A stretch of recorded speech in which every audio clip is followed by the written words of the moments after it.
Recording in progress. Recording now? Yeah. Okay.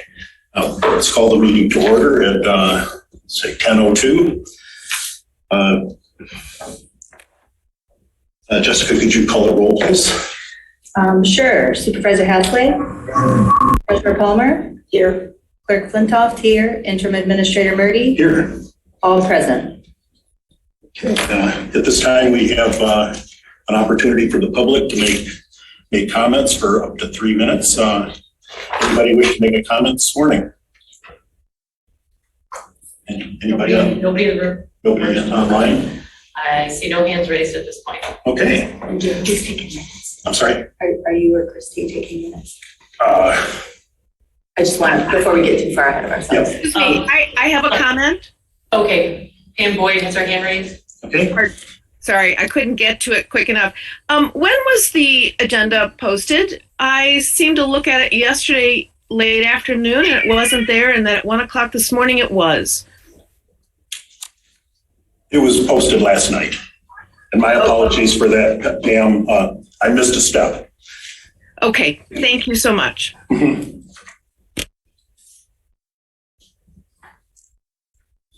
Christy was appointed or signed up or somehow when David I thought yeah. was to serve as secretary. Are you still doing that?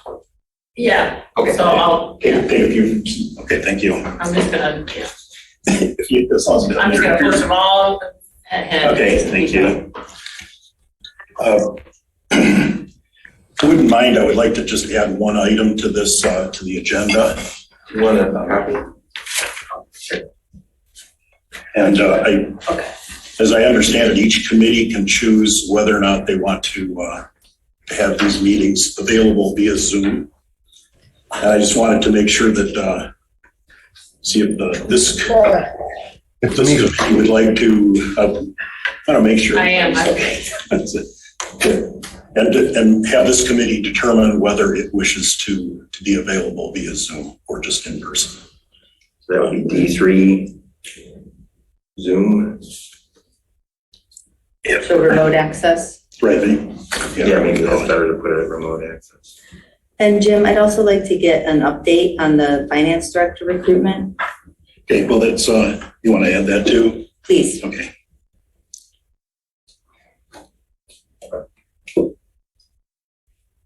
And Jim, did you want to add minutes or you want to bring those to the next meeting? We'll bring them to the next meeting because Okay. I know that there was a whole bunch of them that just didn't exist. So I think we probably have to go back to April, if I'm not mistaken. No, that was the last meeting.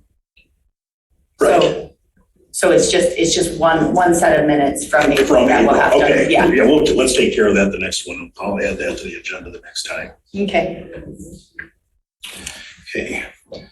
So the first item on the agenda is to discuss the funding for the Liberty Water Main Project phases 2 and 3.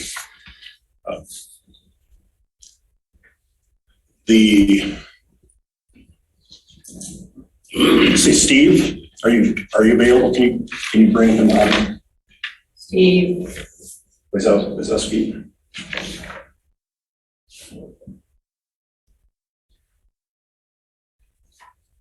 I didn't say hi, Yeah. but I had to ask, Steve, are you the guest number?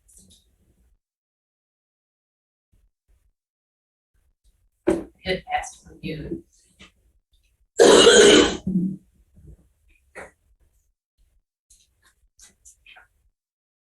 I have to look at my phone. I don't see his name, I see a phone number. So,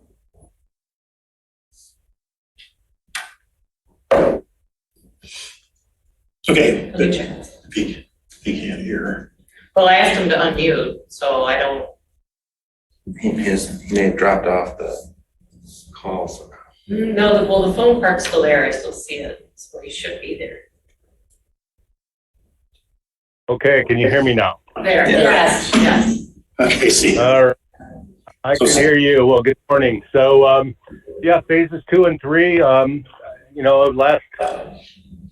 last year on June 17th, I guess at the Board of Trustees meeting, OHM made a presentation about, for all three phases of the project, and only the first phase was approved at that time. That was the only one ready to go. So phases 2 and 3, you should have some documentation in front of you from OHM dated August 5th with their recommendation to proceed on phases 2 and 3, along with their construction inspection fee for phases 2 and 3. So the total amount for these two phases, as I gather it, is $1,103,951.80. So I guess at this point we've discussed various funding mechanisms, and I'm not sure Jim or if you or Will would like to go forward on your thoughts on how to proceed with that amount. Okay, thank you, Steve. This committee does not have those proposals that will be on the board agenda.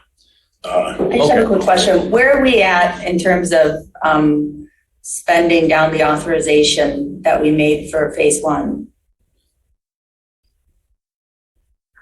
I don't know exactly what percentage. I can get that number to you on Monday when I'm back in the office, but I'm not sure where that pay app, the last pay app, which month that went through.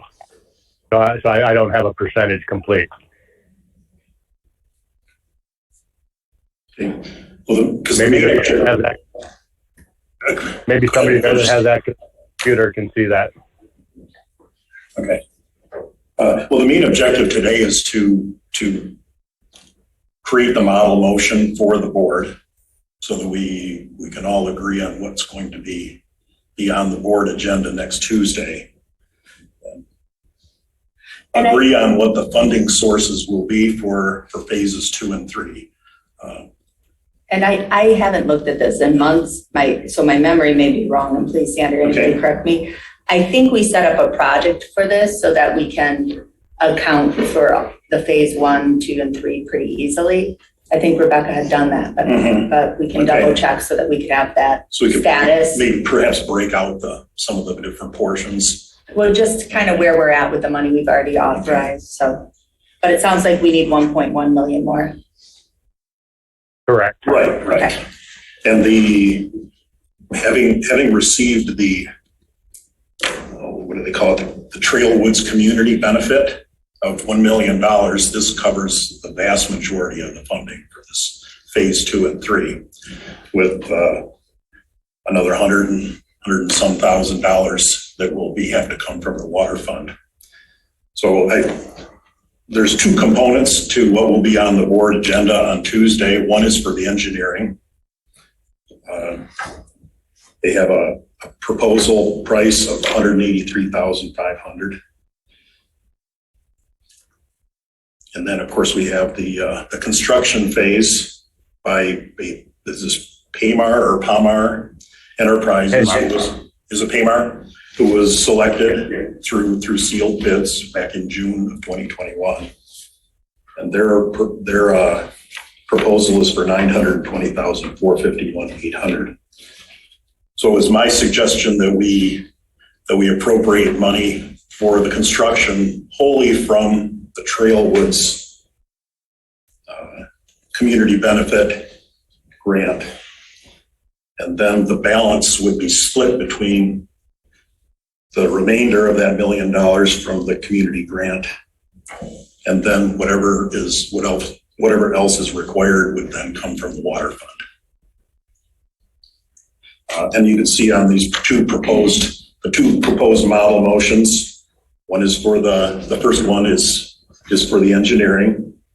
And if you have those GL numbers that we can fill in for the board, so we know exactly what accounts that the board is approving. Anytime they do a project like this, any project, it's going to be coded to 158, which is construction in progress. When the project is completed, then it's moved to the asset, which would be water system. It's either 153 or 158. It never hits the expenditures. Well, I was referring more to where is the money going, where is it gonna show the money came from when we, That is already on the books as a donation. right, but I'm saying from a general ledger number standpoint. Donation income, which is, I don't know, 675 or something. I'm not The sure. million from Trailwoods. That's what it is. Because you can see, I left these as I do X's. see that. I was hoping that you'd be able to fill in the I can go blanks get there. it right now if you want me Yeah, to. it would be helpful just so we can All right. complete these two model motions. I'll be right back. And then that's really the only objective that I had to this, for this particular topic this morning, is to make sure these two model motions were ready to go and everybody agreed on them for the board meeting Tuesday. Yeah, you know, Jim, something I'd asked you before that I do want to lay my eyes on before approving this is I want to read what the Trailwoods agreement said the money could be used for. I guess it was that in the developer agreement? Is that the language you Right, pulled from? and we discussed that with Fink. And I he remember. did some research and said that it's legal and it's proper for us to Sure. use the money. I any way wanted we to want. read it. Do you have it? Not with me. Okay, yeah, so I want In to fact, read. I don't even know if I saw that, but Yeah, so I want to read the agreement between Trailwoods and the township before we, officially accept and appropriate the money. mhm. What's your question on that, Jess?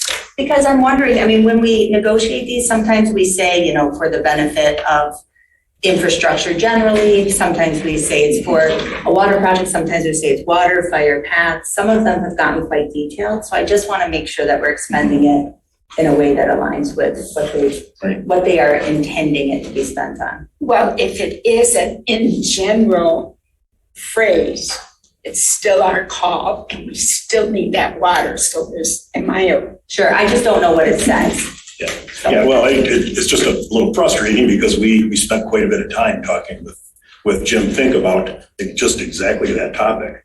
And in fact, we asked him to go back, read the community or the, what do you call it? The Development agreement. Development agreement, and make sure that we were not putting ourselves in a Sure. position And by spending this for something other than there were three items that they said, in fact, they wanted those completed before that they would give us the $1 million. And then they later on agreed to just give us the $1 million ahead of time and allow us to spend the money as we see fit. So they said that They did say that, in yes. writing? Mhm. Can I see that? I think it was in an email. Okay, great. No, and I hear you, I don't. And we went back and forth with them as well because they wanted some assurances if they agreed to do this Those are the assurances I'm interested that in. we weren't going to prevent them from getting any connections. Right. Because this all hinged on the quality and and whether or not the sewer water system was, I guess, available and adequate. Mhm, So they wanted to make sure if these were not done first, mhm. that it's going to be adequate to the point where they can continue to get taps. Absolutely. So that was No, their. I remember our conversations. I've asked 2 times now to actually look at the development agreement. So that's all I want to do, Jim. Okay, I want to look at any agreements we have between Trailwoods and the township. okay, we'll make sure you get Regarding that this. before Tuesday. Yeah. but we always defer to Jim Finks. Yeah, As right. if we ask him to look at it in his opinion, that's the opinion I want. Okay. And so those GL numbers are what, for the first? For the donation is 591,000,675,000. So this would be the one on the first model motion, 79,000. Yeah. 548.20, GL account 591,000,675,000. Correct. And the remainder appropriated from the water fund, 103,951.80, GL account what? It's still 675. They're both It's the donations. same account numbers for both motions. No, I meant within that one motion. We're taking some out of the water For the fund. expenditures, it all goes to 158, so 591,000,000,158,000,000. Okay, for the 103,000 on the first model. Ultimately, 158 will go to 152 water system. Got it, okay. So read that entire account number. 591 000 158, ultimately 152, then 000. Okay. And then with our, I'm sorry. We'll still, I just want to be sure I understand. So when we're saying where the money will come from to pay Paymar and OHM, we're talking about 591,000,158. That when we write the checks, that's where they will get accounted for. And then when the project is complete and we have a complete total cost, it will come out of 158 and go into 152 water system. Does that need to be part of this motion? we're really just concerned about paying them. Right. That is entirely up to you guys. I don't know what you're trying to accomplish other than, where the check will come from, and the checks will all come out of 158. Okay, that's good, because that way Rebecca's writing a check, she knows where. That's the primary purpose, Yeah. is to give guidance to Yep. Rebecca when she's writing the check. Okay, Hey, And so- Sandy, how much money is in that 158, the water donations fund right now? 158 is not donations. 158 is construction in progress. Donations Right. is 675. Okay, and how much money is in that fund? Well, we got $1 million. Okay, so 1 million even. yep, There's nothing additional is what he's asking. right. Yeah, nobody I haven't looked. else has given us any money. I haven't looked, but I don't know of anybody else giving us a chunk of change. Okay, I didn't know if we had monies in. It's literally called donations from private sources. So unless you know of somebody else who's given us money, the only money that would be in there would be the $1 million. Is that all? Yeah, That yeah, sounds great. I think so, Steve. Thank you. I think, Leaving. Not touching it. see, so for the second one, the community grant is still that same, Same account numbers on both.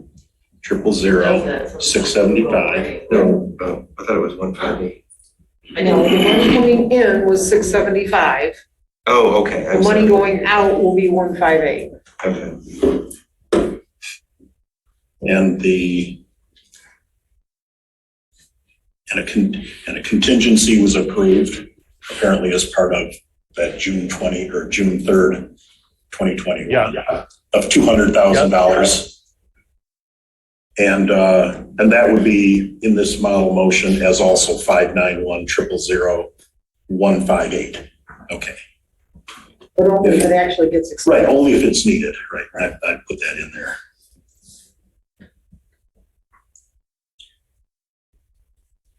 Okay, And then I know we talked about the ongoing operating deficit in the water fund. Given that we've just started taking some steps with fees and rates to start to recover, but I know we have a long way to go on that. Why are you recommending taking that from the water fund instead of, say, ARPA or general fund or any other source? well, I don't believe it's proper to take it from the general fund because it is an expenditure and it will become an asset to the water fund, the water department. So I don't believe it would be proper to take it from the general fund. I believe Correct me it's if I'm allowed. wrong, I'm with you. but so it really does have to come, if you're spending it for the water fund being an enterprise fund, it needs to come from the water fund.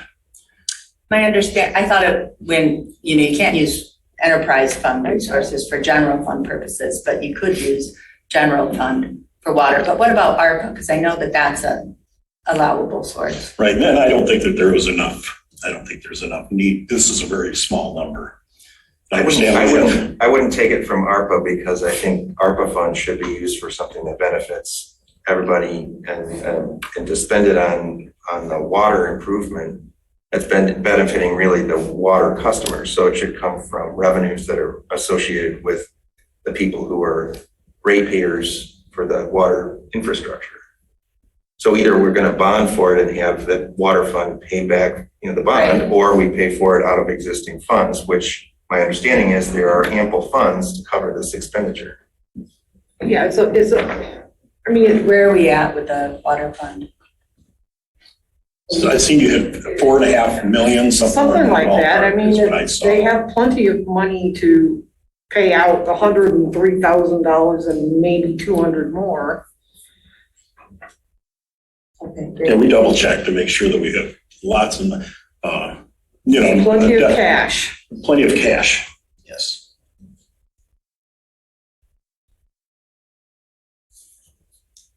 So, any comments or changes other than to these model motions that we can, as a committee, recommend this to the Board of Trustees? With the, obviously, the added GL numbers. Yeah, I mean, I just want to review the Trailwoods. No, I understand, but information we first. can, but that can be, We could recommend. we can this. recommend, and then if you find something in there, that's fine. So, can I have a motion to recommend this, I make the motion. to recommend these? Oh, Steve, did you have a comment? Yeah, I was just going to say that, to my knowledge, this process has been going, project has been going pretty smoothly. So these numbers are all, pretty conservative in worst case scenario. So hopefully we won't have to dip into the water fund at all. But it's good to know that if we need to, we have that money available. Okay, thank you, Steve. A motion to recommend this funding for these model motions to the Board of Trustees. I so move. Any second? All those in favor, say aye. Aye. Opposed? Nate? Okay. You got that for the minutes? Oh. Okay, thanks. Do we need to have a roll call if there's a nay? It's up to the chair. If I you- think we're clear. Okay. Yeah. But you can, if a member wants a roll call. Yeah, Then you okay. do it. So Will, if you want a roll call. No, I wasn't sure if we Yeah. needed one. No, it's up to Jim's determination. Okay. Yep, it passes. So this will be recommended to the board as these two model motions. The next item on the agenda is to discuss the finances of the fire department.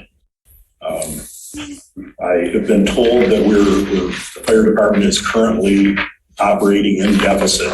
I just wanted to make sure that we're all, we know exactly what that means, what the deficit is, and hopefully suggest some solutions to repair the deficit of the fire fund. So I asked Sandy here to basically explain and show the committee as of you've completed more or less the year-end Correct. closing with the help of Nick, and that we can sort of see where the fire fund is as of at least the end of the fiscal year, and the starting of this current fiscal year.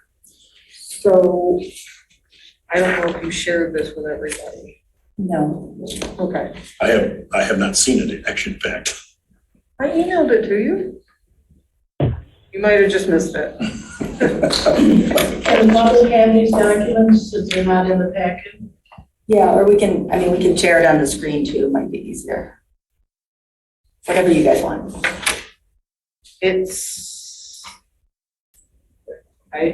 do you want me to do? You tell me. Why don't We can you do it the old fashioned way, give it to me and I'll make make 6 some copies, copies? 7 copies. I can handle it. Thank you. I apologize if I did not see the email come in. Well, it's okay. So basically what I did was I ran a quick little revenue and expenditure report for 206 and 431 for fiscal year ending 21 and 22. So it shows where the fire department's beginning fund balance was, which was $875,217.26. And, you know, it'll show all of the various accounts. But what it comes down to is they started with $875,000. They received $1,576,723.36 from the general fund and all of the money that was in the public safety and improvement fund. That was considered a gift or a donation. Those One came in. portion was a loan, 100. Right, this was just the gift part. Okay. Sandy, I can see. you just state that figure again? $1,576,723.36. This was the donation. The donation component. They spent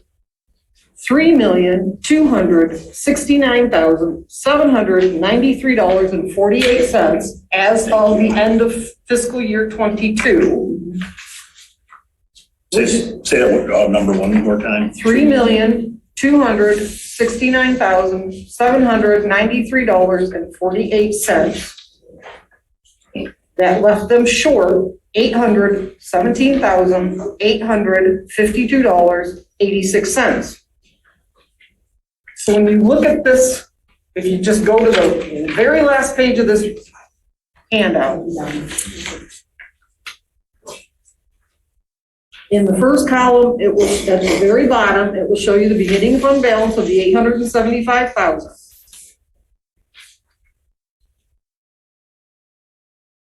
And then in the next column over, it shows you that when you wrap those two funds together, the ending deficit is about $418,709.01. And this is the fund, actually the fund deficit, not Correct. It is a not fund revenue versus expenditures. Correct. It is a fund deficit, not an operating deficit. Got it. Now, you'll also see that the ending fund balance for the capital plan, which is up one set of numbers, is $82,645.71. Well, that, if they spend all of that money wrapping up everything in this fiscal year, that would add that deficit to the 418. So in general, they're about $500,000 in red. Okay.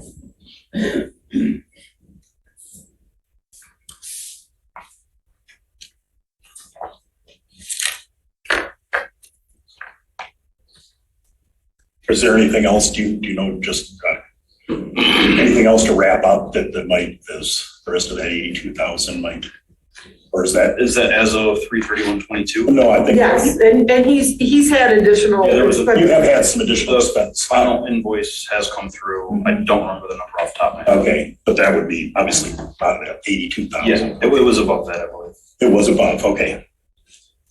All right. Yeah, I think if I remember correctly, we budgeted 135 and it came in at 150 or 160. Jessica, Yep, excuse me, it's been requested that they share this on the screen for the folks that are remote, because it was not posted. okay. Help affected. Sure, Figure I'll it help out. you. Can we just join her?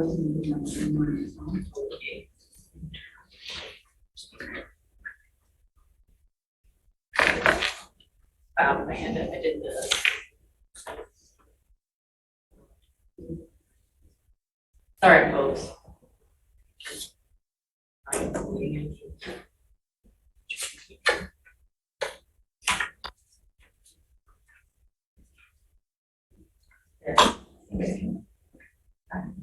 No. Oh. Okay.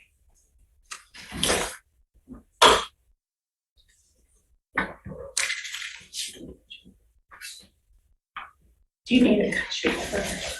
This is next one. Okay, sorry.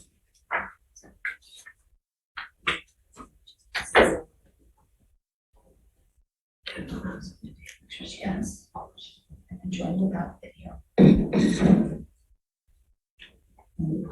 Something.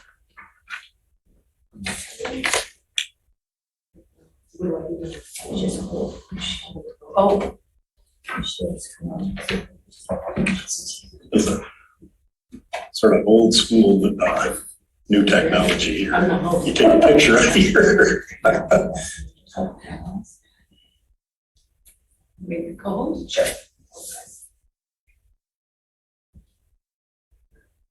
Share screen. Wait.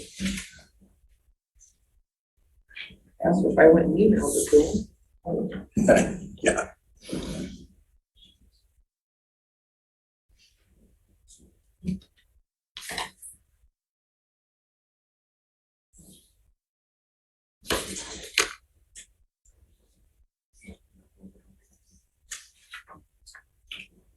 If you look at the detail of 431, the total revenues, so 431,699, you'll see the activity transfer in was 1.850 million.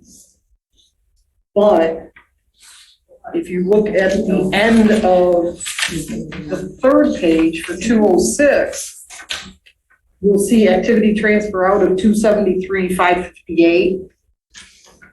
That's why there's a difference in what I read you of the 1.5 million, because the fire fund itself contributed some money toward the expenditure. So if you look at them side by side, that washes out, Oh, okay. because it's in one and out the other.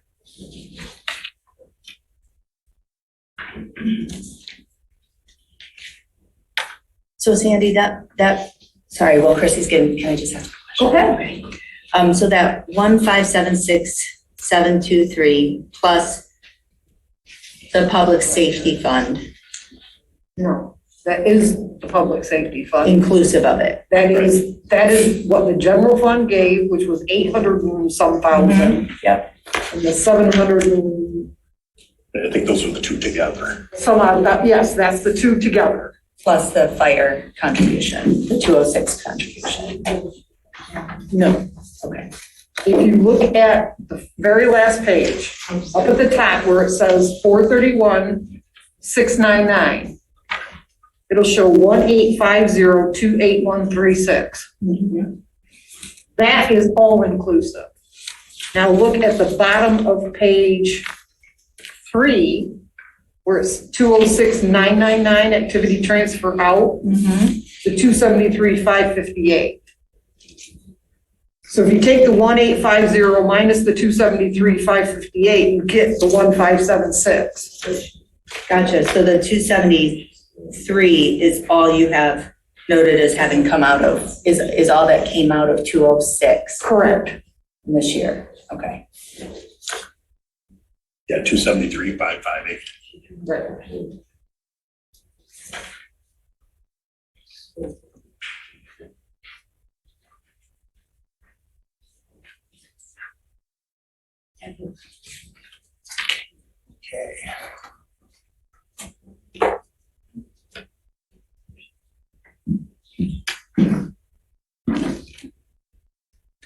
Much. As we love Christy. I'm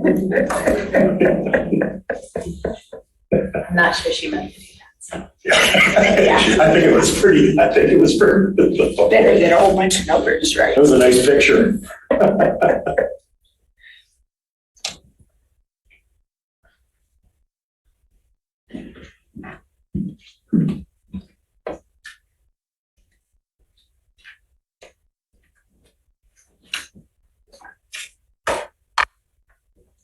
Was you trying to just make a copy, Not sure. digital? Yeah, I'm not sure.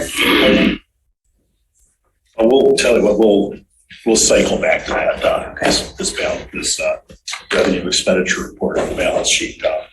Was that all you had? Any more questions for Sandy right now? No, I know the chief had some info and. No, as I said, I wanted to first, I was gonna have Sandy provide at least what it looked like to her. No, absolutely. And then I was gonna ask, for at least the impact, what the impact of this is on your department and the operating. Yeah. And that was in, and then I was gonna then ask you to show if you have some ideas, how we can resolve it. Yeah, so as interim administrator Murdy had mentioned, we spoke last week, and he'd asked me to kind of summarize some of the issues that arise with the deficit in the fire fund. So I did that, and I also threw together similar data to what Sandy had. So some of that, which is contained on her sheets, I have in there as well. So happy to walk through that and that with everybody. So really, what are the issues if we're in deficit? Well, capital projects are a problem, right? I think you've heard me talk quite a bit about the need for a ladder truck. We've been working with one vendor as kind of a pet project. He wanted to help design a ladder truck for us, and when he started this project in December, we were looking at $1.2 million with cost of run-ups, increases they've seen. That same vehicle is about 1.5 million today. Inflation's really hurting the auto industry, especially commercial customized vehicles like that. And he's got at least a 390-day order to delivery, right? There's many options to pay for that. You can pay cash up front, you can finance over time, but with no fund deficit, with a fund deficit, we don't have money to replace that. Replacement of our tanker, it's due no later than 2027. We get a 25-year life expectancy. NFPA recommends they be taken out of service at 25 years. It's about $900,000, and it's a 2-year order to delivery with that vehicle. We do need something to help protect our parks and pathways, open space. The township's investing a lot of money in these areas. We have folks using these areas. They're on these pathways. We have people get injured where we're inaccessible to conventional vehicles. We've got fires that happen where it's inaccessible to conventional vehicles. So we have a need for an off-road style vehicle that has patient transport capability as well as ability to fight a wildland fire or small in those areas. Equipment and vehicle replacement is something we should be funding for, and we try to in our capital improvement plan. As an example, we've got a good set of extrication equipment right now. We've got about 6 pieces, meets our needs, but they've got a finite life expectancy. It's about $60,000. We need to replace them every 10 to 12 years. So, if our fund balance goes below zero and into a deficit, when these things come up, I'd have to replace them. Personnel, we need to add 3 people today, bring us up to meet our 2 in, 2 out standard, and staff both our engine and our rescue on a daily basis. Sorry, one note about that ladder truck. Yesterday we had a report of a fire call on a commercial building on Zeeb. We needed to access the roof, and the firefighters did it unsafely using our ground ladders. We need to have a ladder, a specific number of rungs above the roof, so they have a means to get on and off that ladder. They did it unsafely. A ladder truck would have been used yesterday had we had it. Staffing, if we're looking for additional funding sources to meet that staffing, if we've got a solid amount in our fund balance, we can start using some of that to bridge the gap until we have a different funding source for these personnel. Contractual obligations in our negotiations, we capped and are working to pay off a liability we have, funded accrued liability for retiree health care. So we've got by the end of the year come up with a number. We owe the firefighters $137,500 now, and another payment of about the same by the end of the year. It's a win for them and it's a win for us. We just stopped accruing future liability in this plan. So, and our goal is to have this paid off by the end of the year. Grant match. We apply for grants. In fact, if you look on the right-hand side, this picture shows Just 4 of the grants we've applied for this year. We've applied for a fire prevention and safety grant to purchase a fire extinguisher training system, something we can use for businesses, resident groups and stuff like that. It has a match, 5% match. It's a $30,000 equipment system. 2 firefighter assistance to firefighter grant applications we have that are starting to get awarded. We have one out for a wellness program, including physicals and some equipment to maintain health of the firefighters. And if that's awarded, we'd expect to pay $3,000 towards that cost. We applied for assistance to purchase a ladder truck. Maximum will give us is $1 million on any one purchase. Still, if we get that $1 million, we have to come up with $500,000 to finish the purchase. And also, we've applied for a SAFER grant, staffing for adequate fire response. It's grants for people. It is based on current costs at the time. So we looked at when we submitted this grant, December, January, we looked at what our costs were. They've gone up since then. It doesn't account for wage and benefit increases, nor does it pay for gear, equipment, and pre-employment physicals and certifications needed before we bring someone in the door. So we'll pay probably 95% of our costs or close to that for 3 people. We still have to put them in gear, get them through backgrounds, get them through physicals, which are, boy, I'd say it's probably $8,000 to bring someone on board. Mm-hmm. So, we need to have funds available to do that as well. And if we look at our budget today, budget $1,984,000. And our projected expenditures of 1,892, and we're just shy of 100,000. We'd be putting in a fund balance if nothing goes wrong. Right. And as the board's already authorized, our extractor reached the end of its life, and we decided to replace it rather than repair. The board authorized $16,000. So that number also just approved the union contract. Correct. That we noted before. Yep. The board authorized that contract expense to be paid as well. So I didn't see, did that include the repayment of the loan? Was it that in your? I was told I can't budget that. Okay, that's what. So 75,000 needs to come out of Will there. come out of that 100. Out of the 100, Yeah. okay. So it just wasn't budgeted, okay. Well, it's not a budgetable item. Oh, it's not a budgetable. But you still have to have it in your operating plan, so you You know how have to have many. it in your plan, yes, and you have to leave. So the reality is, he must spend 75,000 less than he takes in order to repay that payment. So Andy is planning on that out of that 100. That's what your intent, okay. Yeah, All right. that's where it is. And our goal is always to come in under budget. Oh, yeah. And if we come in 150,000 under budget and you're able to repay that 75,000 and then put 75,000 back in a fund balance, that's great. So because we have this loan, this is part of the reason why at least the fund balance is in deficit. What's your cash, the cash position right now? Actual cash? I don't know off the top of my head. You have kind of a sense? I looked and it was $500,000 maybe? No, it's gotta be at least a couple million. Yeah, I thought fiscal year end it was around 270. Oh, Yeah, okay. it's Maybe I was looking differently. 2.7. So you do, the cash is there for things, but your fund balance just shows it a negative because of the loan. Well, Yeah, maybe explain that to me. I need that explained to me first. That's, and it results from fire station renovation, right? Right. And, I got to throw a qualifier in here. I'm a fire chief, not an accountant.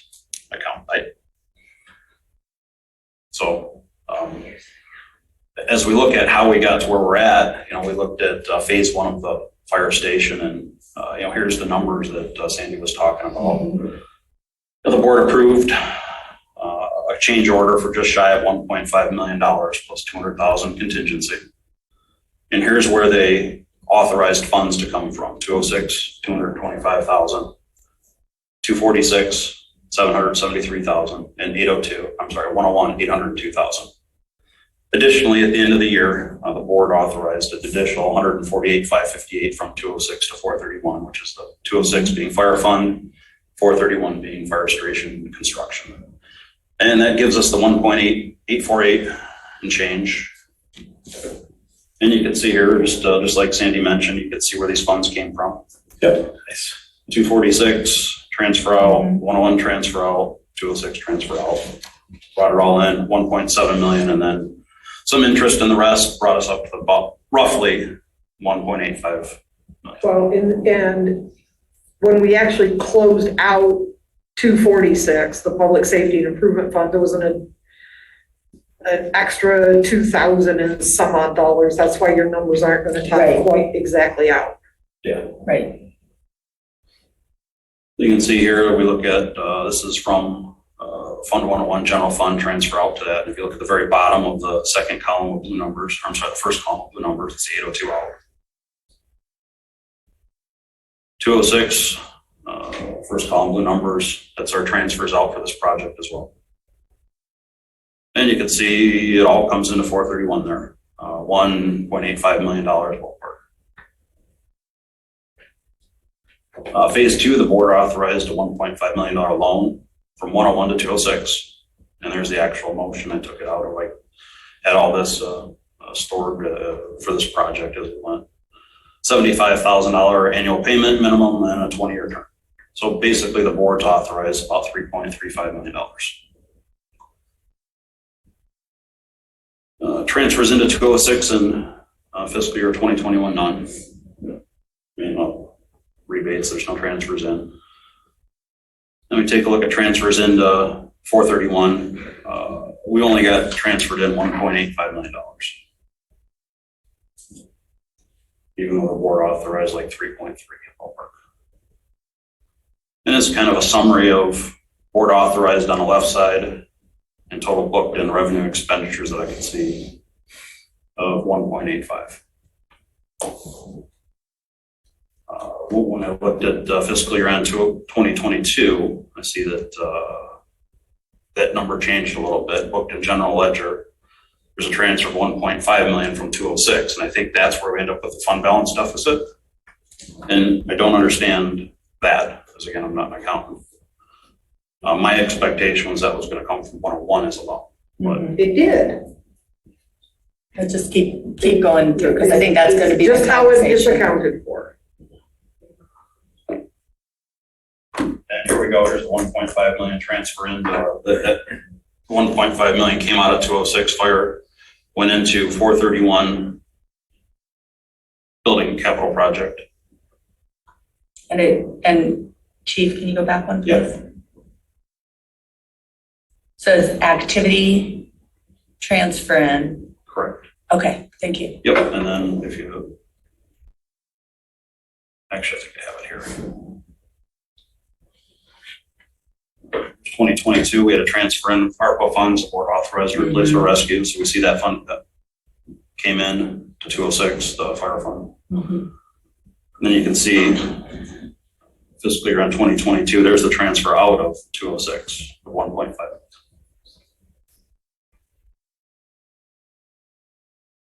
My impression, my interpretation, my understanding was that we get ballpark 2.3 million transferred out of 101 and into this project, but we only got 8.2. I want to stop.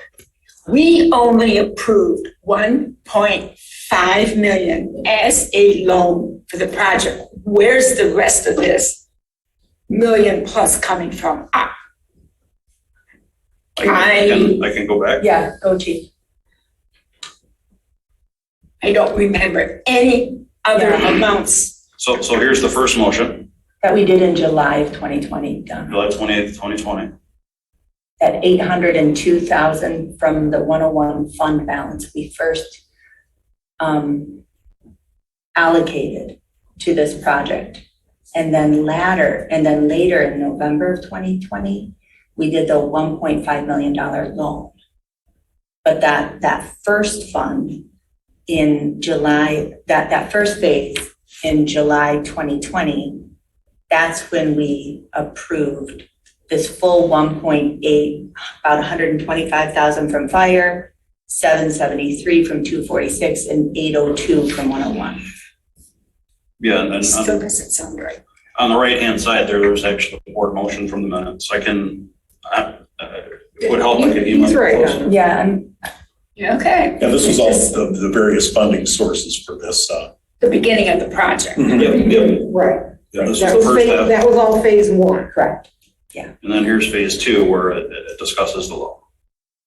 Right, the loan was very specific. Was the other loan or that was actually It's a gift. Right, the 802,000 from the general fund was a gift.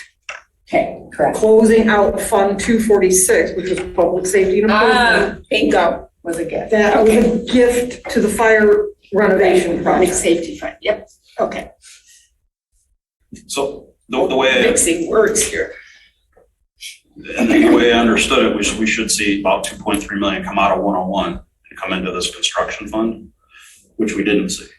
If we look at, fiscal year 2021, 802 came out and went in, and this is from our revenue expenditure report, and then transfers out for fiscal year 2022 was 701, but that was for other projects rather than the station fund. I had anticipated about 2.3 million coming in, and I can't find the actual transfer of 1.5 from 101 to 206 or for 430 down for the loan. But a loan doesn't come in as a transfer. A transfer is a gift, not a loan. A loan comes in as a Tied due together. to the general fund. You've gotten your 1.5. It's the Right. convoluted recording process that The they say difference we have to is, the do. difference is if I give you a gift, that's revenue. If I give you something with the expectation you have to pay it back, that is a loan. It is not revenue. It will never show up as revenue. And that's where that went into the, Well, that's why it had to go from the general fund to the fire fund, because the loan was to the fire fund. correct. And then the fire fund gave it to the construction fund, which is why it's a expense to the fire fund and a revenue to the construction fund. So the part I'm not understanding is I can't see it come from general fund into fire. So I think, It comes in as a due to. It does not hit your revenue and expenditure because it's not a gift. but I don't know that the cash was moved. Yes, it The was. cash was moved. I have proved that to you time and time and time again. In here. The term due to is like a loan. You get money for a car, you have a due to bank A. That's what that is. It's the public money. What's the word I want to use? The way they title it and everything. So due to means money you owe. Due from means it, came from, this case, 101 fund, that bank versus the comparable, the bank to get your car. I do agree, we've spent 3.3-ish, 3.2, 3.3. We agree on the expenses, Yeah. right? Yeah. And so the money has come, from somewhere, and I think it's just a matter, I think it has to do with using pooled cash and all of us getting on the same page about understanding how that works. Yeah, I wish I understood this better. Yeah. But bottom line is, with that fund deficit, there's a lot of things that we can't do, that we need to do. Chief, was this your expectation when you took on the loan? No, I had no knowledge of that. And had it been explained to me that way? Before you, was that No. just Yeah, it was, about the same time? So No. that's kind well, I of, started in March and this occurred in November. it was the end of the year. 7 months in. Yeah, I think, had it been explained to me that our fund balance would be in a deficit, we would have discussed other options to find a way to. So what, I think what I was hoping to get, you have said 2 million plus in cash Correct. that the fire department has, which you can spend. What I was explained to me, and I think you confirmed this, that as far as the state is concerned, they're not concerned with the fact that you're operating with a deficit fund balance because you chose. Because the township chose. That's right. I'm sorry. The township chose, rather than going out for a loan and paying interest and all the fees associated with it, decided to loan it to itself, which creates a different scenario than if you went to a bank. You wouldn't have, correct me if I'm wrong, No, there would you're not right. be this fund balance deficit if you just gone to the bank and said, I need $1.5 million. Right. And it's a kind of an anomaly, I think, I mean, and I'm not an accountant, and I can't explain what the rationale was for why you can't have an asset, literally. Because it's a governmental type Right, fund. no, I understand that. That's the answer. So right, I'm talking about the underlying rationale, but that creates then a deficit. And from my understanding, and correct me if I'm wrong, the state, when we report this deficit, does not, it will be no impact from my understanding as far as you being able to continue. Yeah, I know you had to leave the plan now. Yeah, Right, but we're gonna have to file a deficit elimination plan. Mhm. And, however we lay that out, but the state is not going to penalize us, and this is their words, not mine, for being fiscally responsible in loaning ourselves the money versus going out for bond. Right, So, okay. And that was my understanding. Was that yours as well? That because you're not going to be prevented from spending whatever this cash that you have. Because you had some, No, that's not true. That's not what we've been told. well, that's what I need to understand. no. Because of the way the fire department gets its funding, they get their funding in December for beginning in April. So they get all their cash up front, which is why they've got so much Mhm. cash. Okay, And that's for their operating costs for the year. What the fire department cannot do is overspend their revenue every year. So if they take in 1.9, they cannot spend more than they take in. They can't keep adding to the deficit. They have to start adding to the fund balance by not spending as much. okay. And that's their challenge, is to live within their revenue. And similarly, because you can't, because you buy a new fire station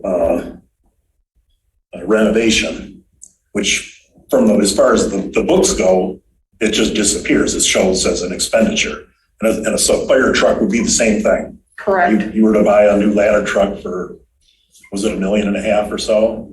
That would just show as an expenditure of 1.5 million. You're not allowed to do that. Correct. Okay, now I understand. So, As opposed, even though you have the cash, even though the cash is there. yeah, and I think, that a topic we won't talk about today, but I know we're going to talk about more, is the period that the revenue should apply to, but that's not for today. That's the way it was set up. This special assessment is just about done. And I'm assuming we're gonna have to go ask for a renewal. Then we can change that at that point. We can't change it in the middle. We had already planned for funding the fire department, as we always had, prior to going to the voters for their own specific revenue source. My understanding, listening to Mike Homier, the attorney who's an expert at this, He is an attorney, so. anyway, is that we need to start using Public Act 33 the right way, which is you establish your budget first and what your expenditures are going to be, and then you set the revenue to match that, rather than the way we're doing it, where we've set the revenue and we're forcing the expenditures to live within that revenue. I agree with that. Yep. Makes Yep, sense. I do too. And that is, I know that's one of the solutions to this whole problem, but I Correct. think you had some ideas that might help, at least in the short term, until we can get this PA 33 working as it was intended. I'm not connecting the PA 33 issues in the same way you are, Jim. So the PA 33, I agree, we've been doing it the wrong way. We should start doing it the right way. Mhm. It's always a good time to start doing things the right way. I don't think we have to wait, but we can disagree on that. I will say that I don't necessarily think that, I think that the chief's conversation, the presentation he gave the board about where he wants to take the fire department, that's the conversation we should have, and then figure out what level, we want to collectively assess ourselves in order to support that. But I do not connect the PA 33 to this kind of accounting capital project. I will say, I have spent a lot of time on this and understanding more and more of it. I'm sure there's still pieces I don't fully understand, but Andy and I have spent time, it just perpetually, it's like, well, we think we got it. And then Andy's like, hey, but where's that? Or I'm like, wait. And so we keep having questions come up. So I'm still not,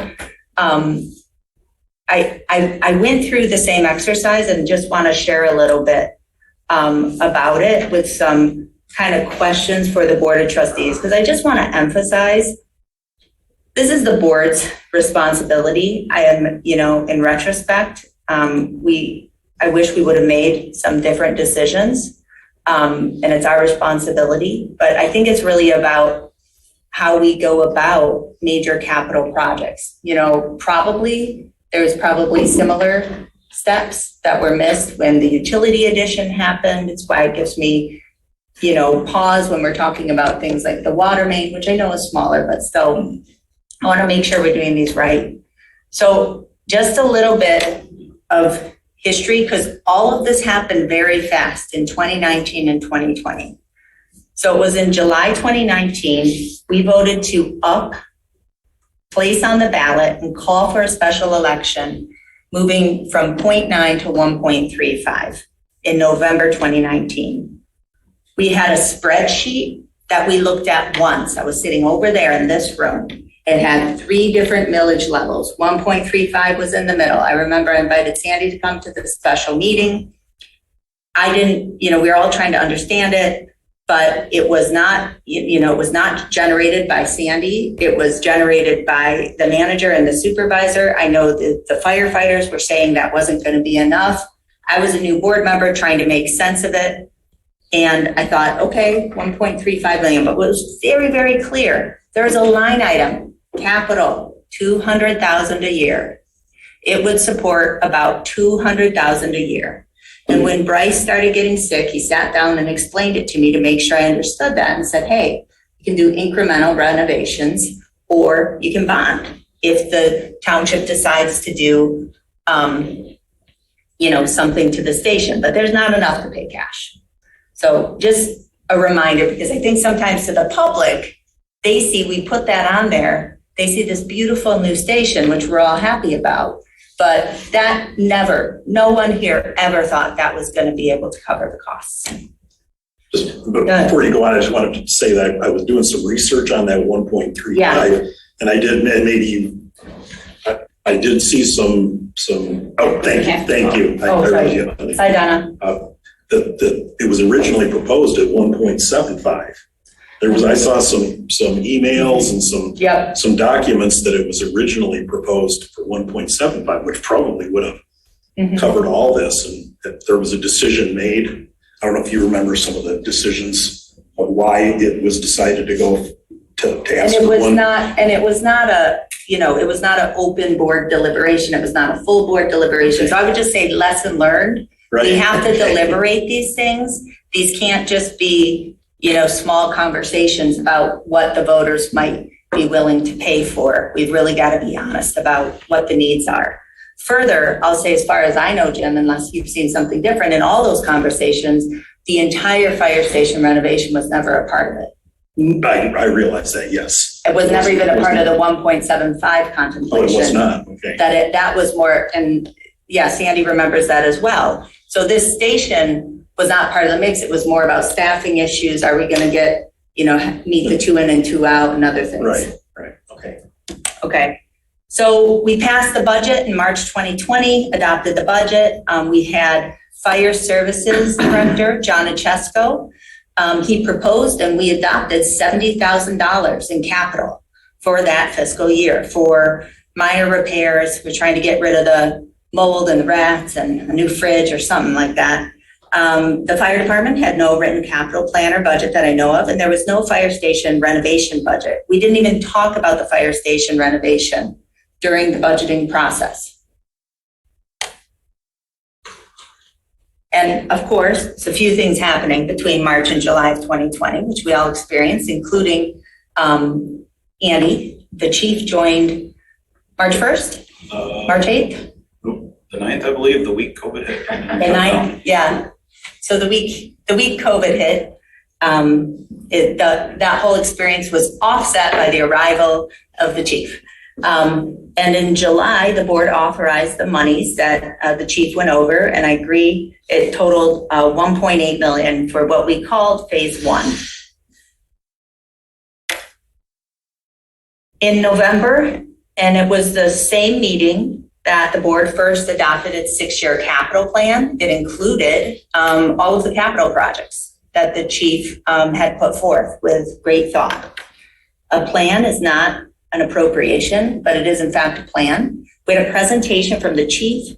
We had a memo from the finance director. Sandy was not present, but she had submitted a memo at the supervisor's request comparing the 2 options, the two probable options to either bond or pay for it. And my understanding is Sandy and Andy had met together and determined how much the fire department could afford to pay back each year. And that's where you came up with the no more than 100, let's be safe and go with 75. Well, it was a minimum of 75. We didn't say no more than. It was Yeah. just a minimum of, Exactly. because if he had more, he wanted to pay it Yes. off more. Exactly. Faster. Exactly. So I want to also be clear that there's always been a commitment by the fire chief to pay the 75 every year. And the first 2 years have now been paid. Technically, we had some hiccups on how to do that, but that's always been there. The record is clear. I went back and watched the video. I looked over all because that did not match my memory. I know the chief talked to Jack, and I think, did you talk to any other members? Just former supervisor. Okay. And I will tell you, the board had no knowledge or understanding that this could possibly cause problems for the fire fund. And I know I shared that with you, Sandy, and you said, how in the world could you not? And we just didn't know. 75,000, can afford it. So shame on us for not having better information, but we made the decision. And we thought that they could afford it. Frankly, I agree with the chief. My assessment is, he never would have agreed to it, and the board never would have done it if we thought that we weren't going to have any additional money for the fire department to say, negotiate this union contract, do all these things we know we need to do. So the board finally adopts a budget for both phases for the capital project in December of 2021. We had never budgeted for it, so we'd authorized it. We were spending money from Capital Project Fund 431. In March 2021, we adopted the budget required for all the operating budgets. We held back the capital proposed budget because I know that there was still internally questions about if we should use the capital project fund or what. So that capital budget adoption was actually delayed.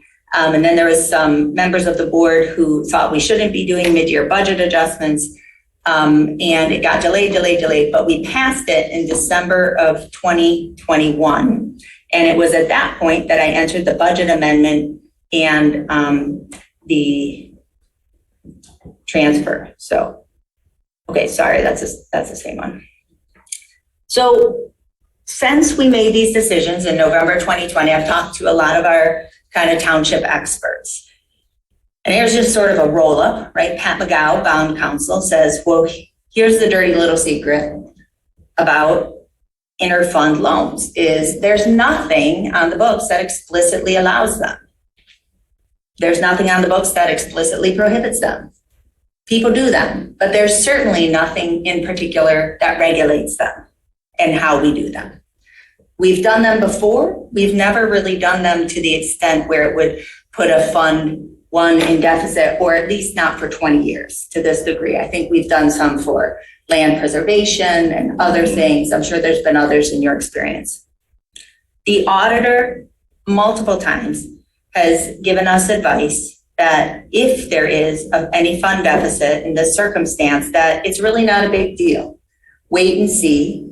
If we do, in fact, have to file a deficit reduction plan, and my understanding is the Treasury, it depends on kind of who picks up the phone, because again, they don't really know what to do with these things. It's certainly not a high priority, but that we explain it. We explain this was a more fiscally responsible way of doing it rather than paying for the costs of bonding and this and that. So if and when we do a deficit reduction plan is unclear to me. We've done them before. I don't think it's a big deal. And I certainly don't think it's a ding on anybody. The input from Nick Armalagos, just when I was chatting with him about this, he agrees. The board made a bad decision, to fund that. And I am paraphrasing, we never should have taken it out of a fire operating fund. We should have used the general fund, or we should have bonded for it. We never should have done a capital project out of an operating fund, at least not to that extent. It's too much. So how have we accounted for the project? We've had phase one of about 1.8, and then we had phase two of about 1.5. And so it was at the beginning when we set it up, we moved the cash and the activity to 431, reflecting that 1.8 million of phase one decisions. So I agree, it was that first 1.8 million we moved in that fiscal year. And then when Sandy was wrapping up year-end 21, she added the journal entry to properly book the obligation of the due to from 431 pooled savings to repay the 1.5 million to 101. Please don't say properly, because that's incorrect. Okay, booked the obligation of due to from 431 pooled savings to repay 1.5 million to 101, but did not move the cash or activity to 431. That's not true either. The cash was absolutely moved. That's where they had the cash to keep building. So, okay, so So What I 431 see- is the construction account? Is that yeah, right? yeah. Okay. So I'll tell you what I think here is, I'm not saying what's correct or not correct. I'm just trying to get really clear on what happened and why these numbers me keep too. not. So this booked the obligation of the due to for the 1.5 from 431 to 101, but it didn't move the cash or activity. It was a due to from the 431, due to 101 from the 431 pooled savings. No, what actually happened was, and I have said this a bazillion times, the cash was moved. And it's clear if you've got the audit in front of you, it clearly shows that the cash was moved. But I inadvertently set up the due to in Fund 431 instead of Fund 206. No, and I understand that issue. Yeah. So the cash was moved to 431. So it's just the loan was not properly recorded in the Right. correct fund. Right. So let me just, let's look at our audit together. So if I'm looking at the revenue and expenditures, this 1.850 is is total other funding sources and the million in expenses. I agree with those numbers. Those make sense to me. But I believe that the only amount of cash that we had moved into the fire station renovation fund was 1.8, not the 2.5 that we report.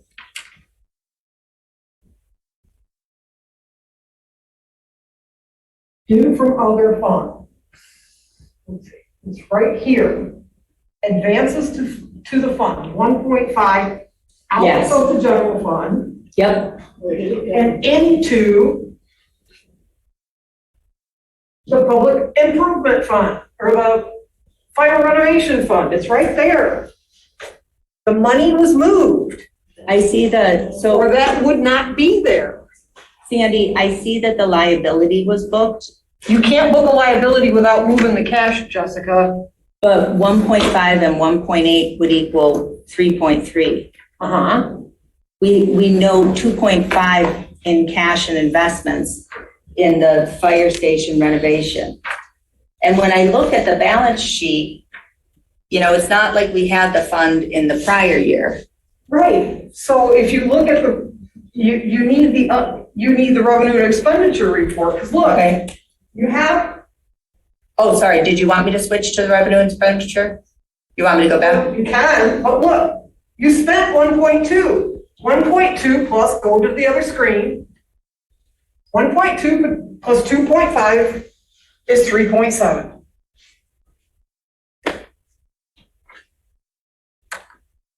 But there should have been, so in the 3.7, is that your number? I thought it was 3.3.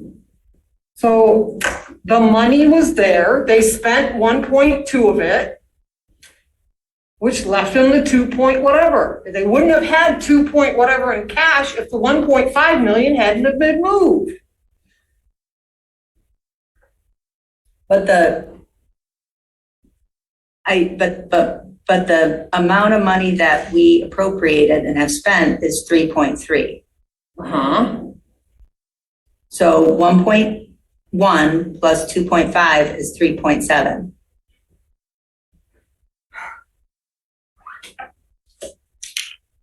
Fire renovation fund through 2022 has actually spent $3,269,793.48. Mm-hmm. But this is in fiscal year end 21. Right. It's, I don't understand what the confusion is.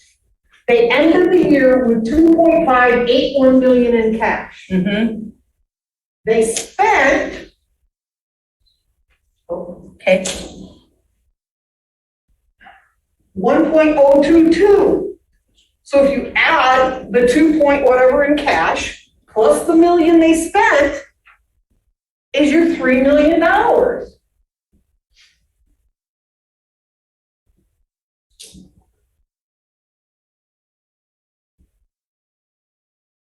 So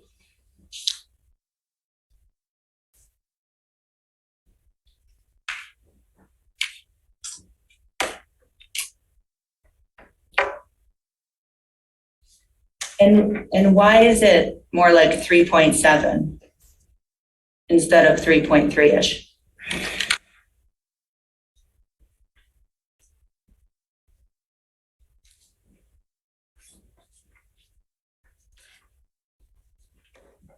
Did beg the question.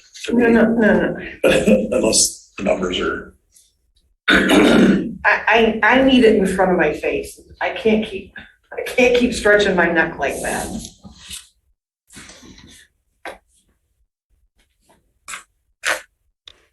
Yeah, for face.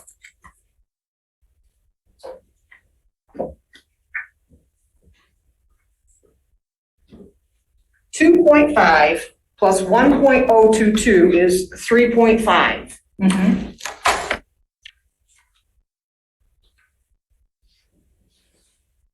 They had a total,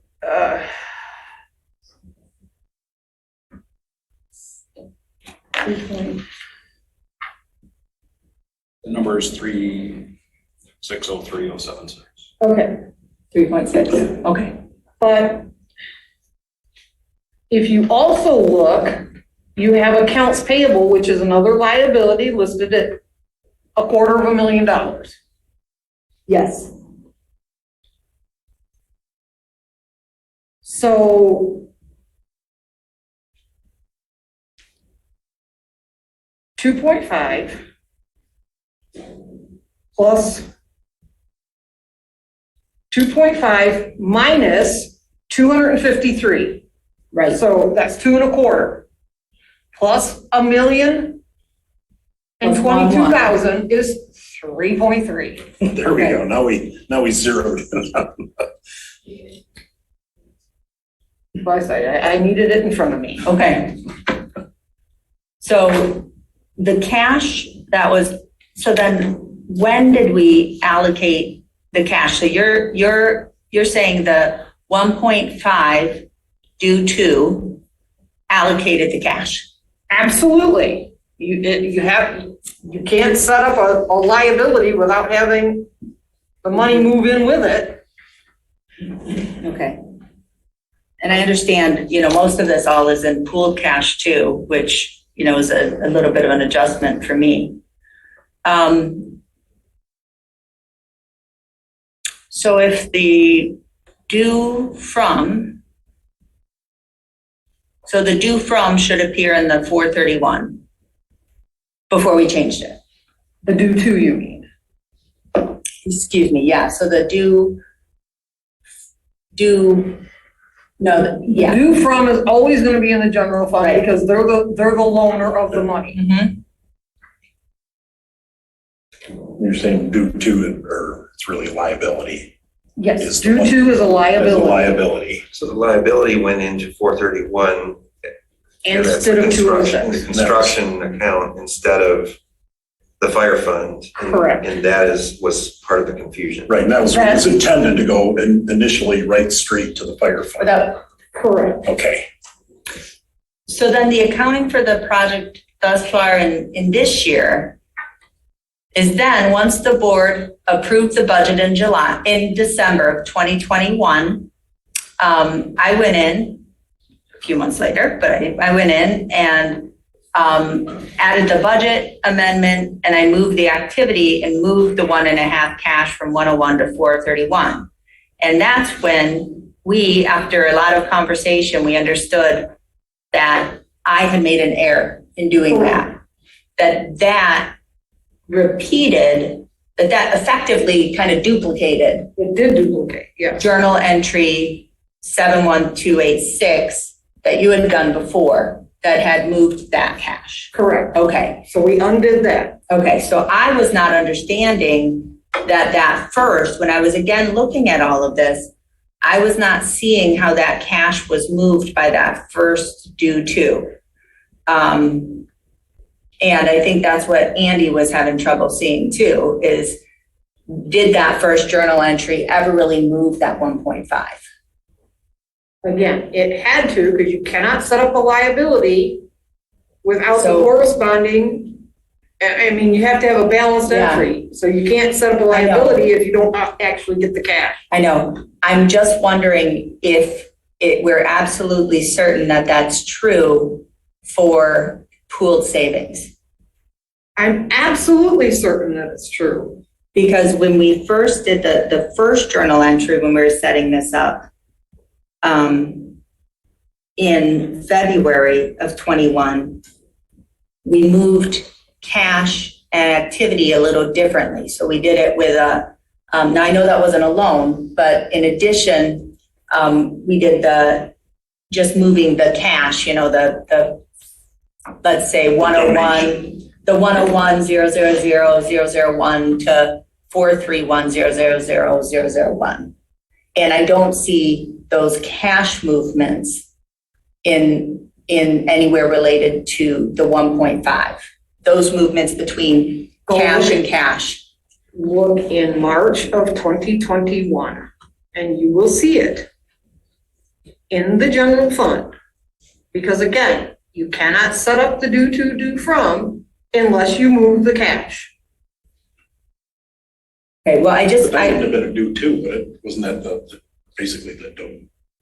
No, the first, Okay, let's take a step back. The 800,000 and the 200 and what turned out to be 275,000. His first journal entry. The Yeah. first journal entries was in the general fund, you debited the the expense of activity transfer out, and you credited cash. That's a gift Of which fund? in the general fund and or the public safety and I improvement see, fund. I see, okay.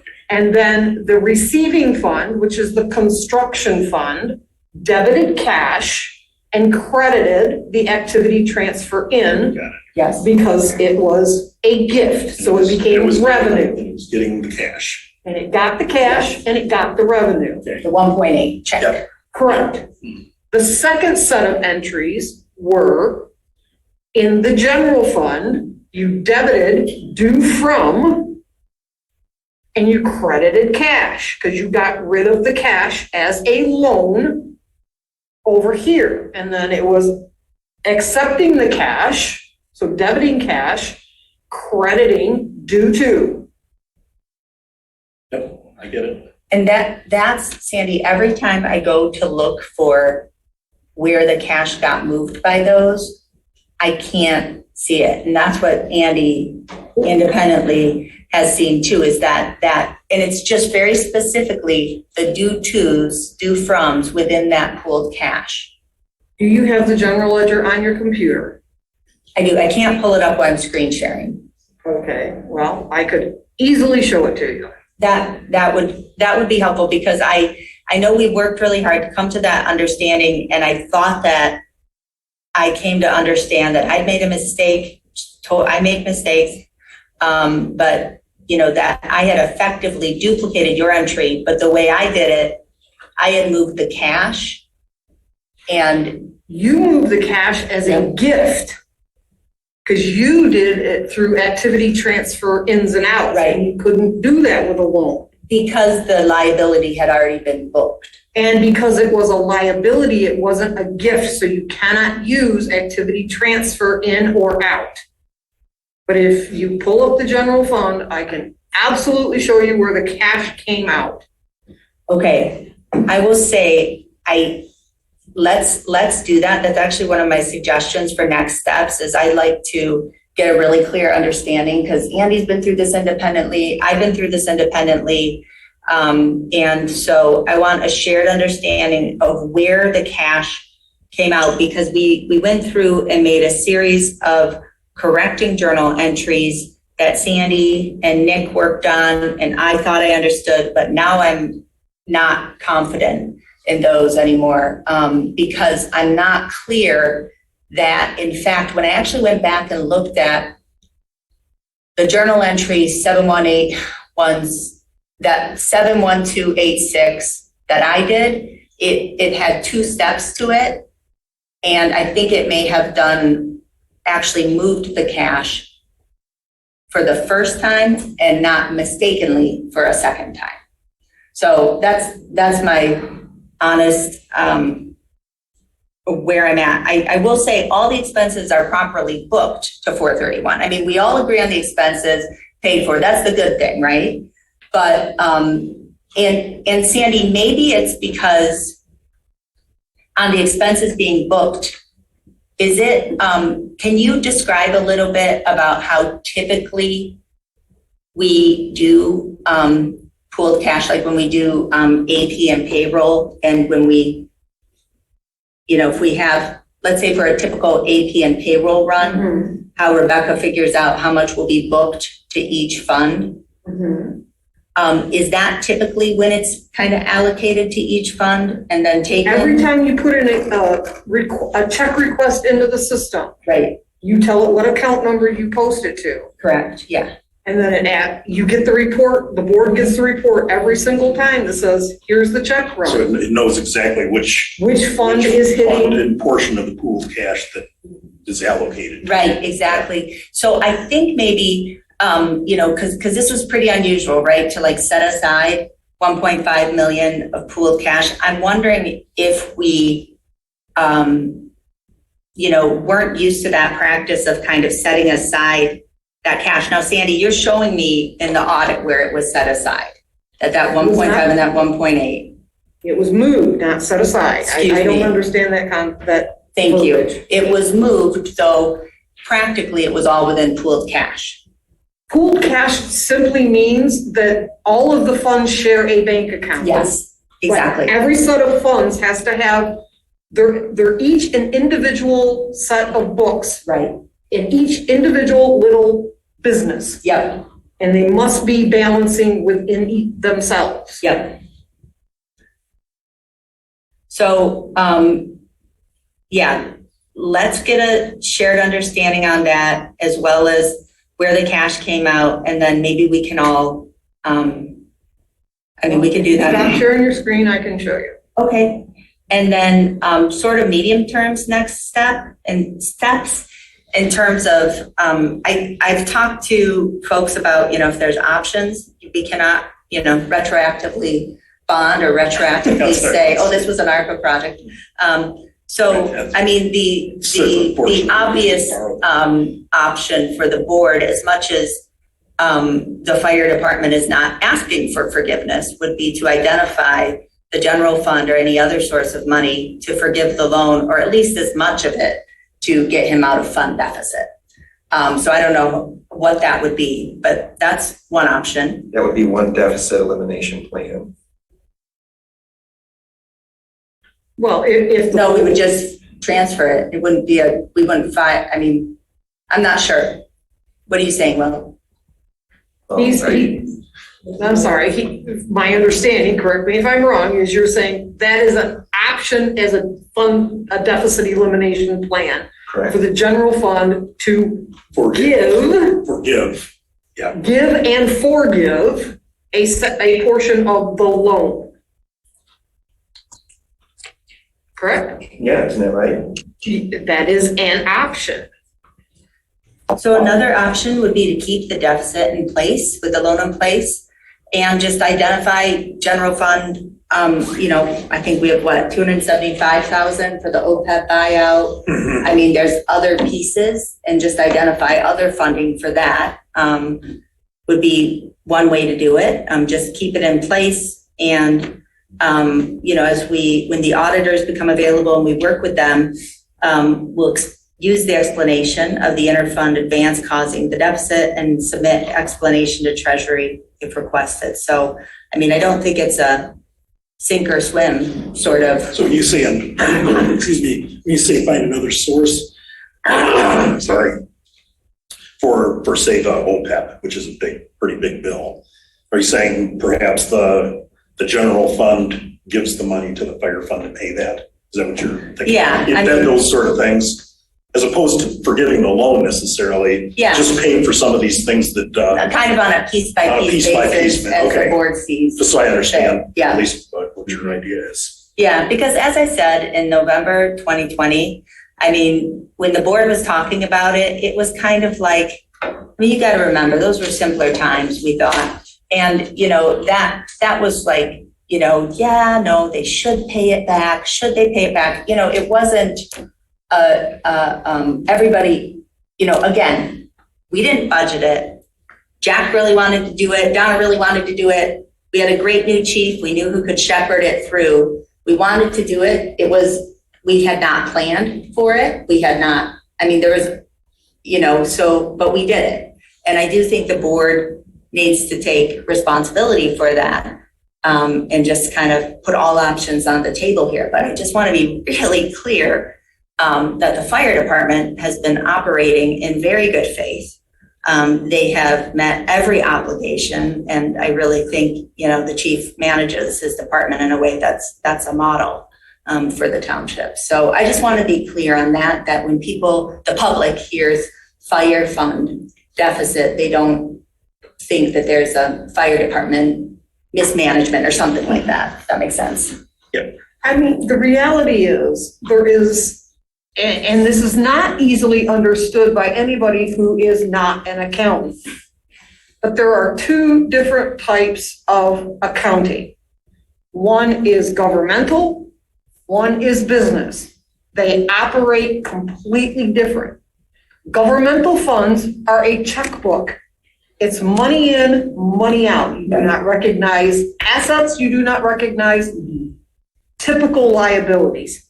Had you bonded for this, you would not recognize a liability on your books. That's not how governmental accounting works. Many years ago, GASB, who is the Governmental Accounting Standards Board, they are the law of the land when it comes to how I do what I do. They said a lot of people don't understand governmental accounting, so we're going to create another set of books where we're going to twist and turn the governmental accounting into looking like business type accounting. So if you look at our books, there's a fund 976. That's the twist and turn GASB fund. There that's where we would have posted had you bonded. It would have been over here. It would not have been on your books. And if that was the case, every year when you made your bond payment, you would recognize an expense of the principal and the interest. Where in the water and sewer fund, when they make their bond payment, they recognize the expense of the interest, but the principal payment goes against the liability because they have the liability on their books. You would not have. It is the difference in how the two different types of accounting work. I understand it's confusing. Yeah. And Dave Helisack has said that time and time again. He said if you just only bonded this firehouse, you obviously have a little interest to pay and the expense of the loan, but you would not be in this. Yeah. You would not be in this deficit But situation. your recommendation was to do this instead of bonding because of the situation we're in. It was a relatively small amount. A small amount of money, And and so- it would have cost well over, it Correct. would have probably cost somewhere around $75,000 to bond. That's a ludicrous amount of money Right. to pay And my understanding to is, borrow $1.5 million if you Right. have another option. Right. And we had another option. and so former Supervisor Knowles had asked you to prepare a memo, which you did, and we had it as part of our packet, to kind of compare two options. Should we bond or should we do this interfund loan? Correct. I mean, and that was kind of the scope of it. And you gave your recommendation to do the interfund loan, and then the board was there, and we did not understand any of the implications regarding what you just said about the fund balance, fund deficit. And you can say we should have, but we didn't. I mean, I will say for one person there, I didn't. But She didn't. I can't understand why everybody is getting so stoked up about this, because it's not that big a deal. It's not that big a deal from an accounting standpoint, and it's not that big a deal from a treasury standpoint. They're not gonna beat us over our heads, they're not gonna withhold our revenue sharing or anything like that. As long as the fire department lives within its means, and I know this is a challenge right now because of other circumstances. With the contract that was settled in that. So there's some big expenditures that we were not anticipating that now we have to deal with.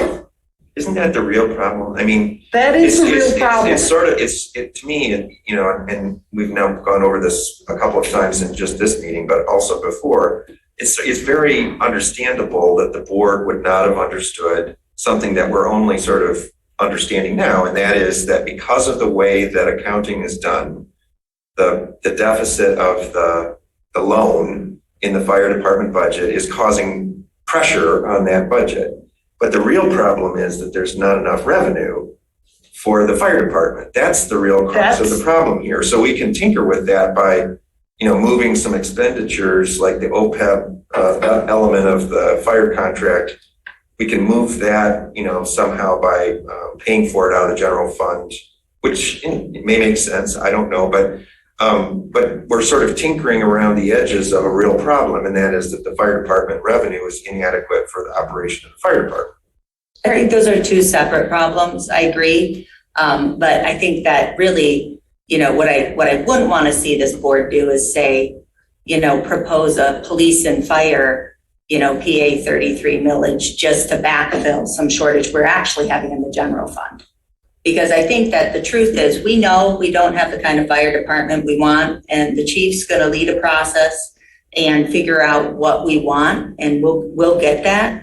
But we've also had, year after year of general fund operating deficits too. Certainly fund balance, but operating deficits year after year. And so we need to look at, we've identified planning at, what is it, 130,000 a year, definitely other things we can look at. So, I think that, we need to look at, where can we be more efficient? Where can we look at the cost of some of our consultants? Where can we get more efficient in terms of how we provide benefits? I know the chief has a lot of expertise in pension and health and is helping us with at least the OPEB transition and fire. So I agree, but I do want to just be clear too that, I think the lesson learned is that we need to do good planning. And I certainly don't want to go forth with a fire SAD. That's why I didn't think we'd be ready for November, Jim. Well, I was just sort of. Oh, I know. I thought that you were suggesting just it. on what if, I say, No. would this even be considered? Jim wasn't suggesting that. He was just asking me about the date. But it's going to take something that's going to take some time. But I think that the board should do something similar for the general fund and actually take a look at our costs and do some longer term planning. But this is getting a little bit out of the topic here, but yes, you're absolutely right. We do want to do this all the way around the organization, and not just the fire. Yeah. But We absolutely have to. And, Yes. And I've been saying that for several years. And we will cover that on a different day. exactly. And just so you know, this conversation occurred back in 2007, 2008, when the general fund was under a lot of pressure because of the escalating cost to provide fire services and the escalating cost to provide police services. So, it is the only mechanism really that government has to cover those kinds of costs, is to pull them out of the general fund. That is not an abnormal, that is just the way it's done. Because what else are you gonna do? Mm-hmm. Oh, yeah. Okay, thanks. Well, we're heading on noon. I just wanted to get, I have a much better understanding. And thank you all for helping me. I'm still confused why somebody would decide that that you can build a building and you can't have anything to show for it. In governmental accounting, that makes no sense to me. You now have a building that you could sell, but you're not allowed to show that as an asset. And so I do understand that, and Sandy has explained it to me. That would be another deficit reduction plan. Yeah. Sell the fire station. As I say, that's the accounting that we have to deal with. So just two more real quick things. And I don't really have any problem with the remote access for this meeting, but it did occur to me this morning, we're not always going to have Christy available for doing these things. Well, you could do it or I could do it. Well, kind of a chair, if that's what, if we want to kind of take that as a solution, we could also. Excused for. Yes, thank you very much. I appreciate it.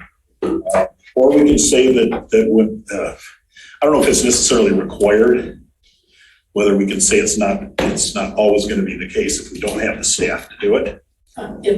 If I ask for accommodation, No. then Right you now. will do This it. is just between us. And I think if we have the staff to do it, then we should do it.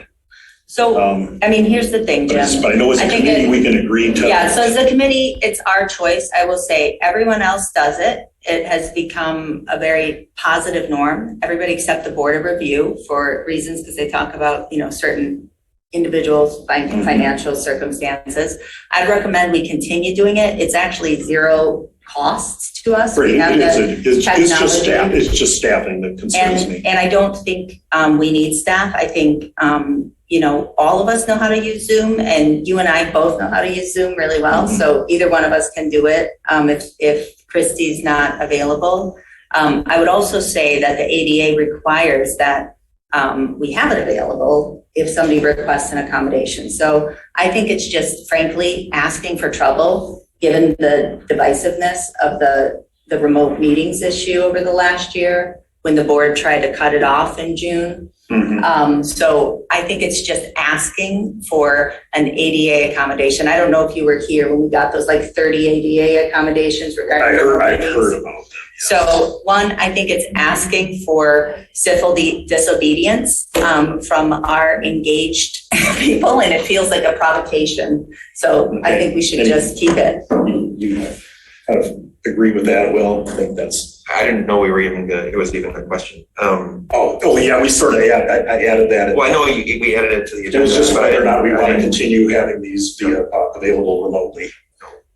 It's fine. Okay, then we will. We'll continue to do these good. remotely. I just wanted to make sure we were all on the same page there, and I just had this feeling, well, what if Christy wasn't available? It's a little bit of a problem. So We'll solve it one way or another. one way or another. Yeah. Okay, good.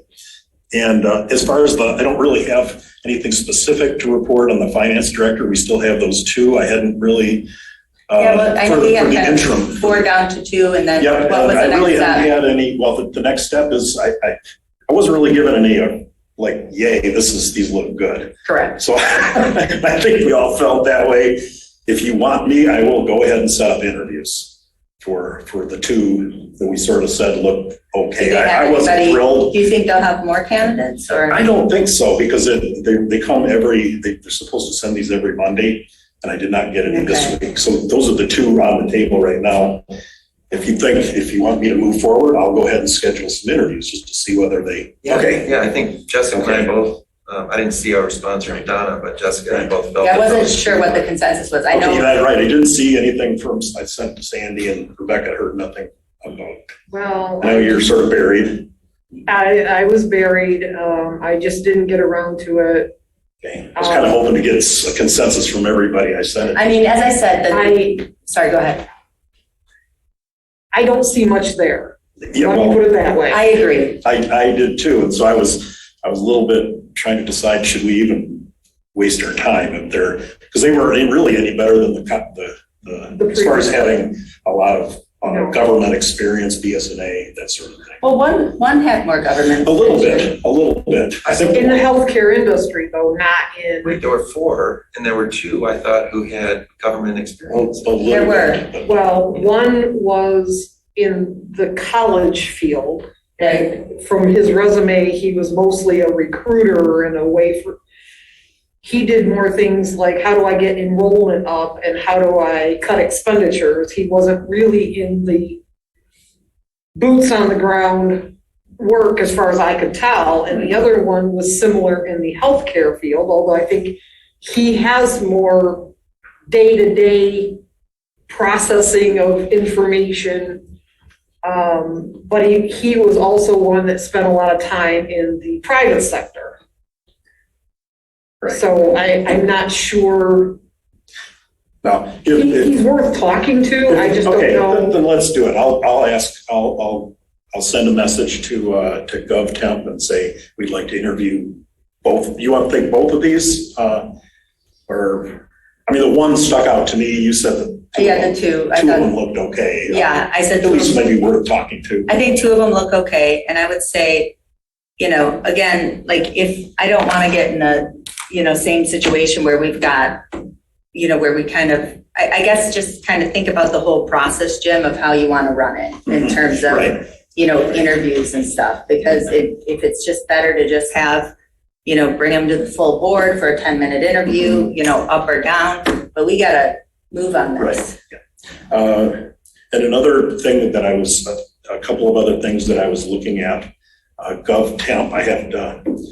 I have a meeting or an email into the guy from PM Gap to see what they can provide for us legally as our auditors. Oh, Brian? And if we can, we've already got a project scheduled with them to convert their we have a scope of work that we had with them. that they're allowed to do. That they were allowed to do. Right, that they're allowed to do.